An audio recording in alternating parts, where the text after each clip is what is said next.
həvəsimdən dodaqlardan, nə hallara düşdüm, nə hallardan.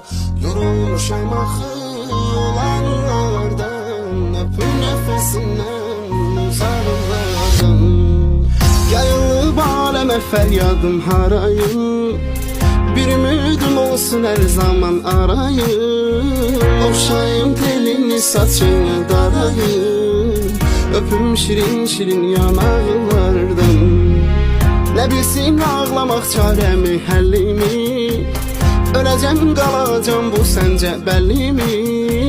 Şair qadınısan alın təsəllimi, sətirlərdən varaqlardan. Küsüm həvəsimdən dodaqlardan, nə hallara düşdüm, nə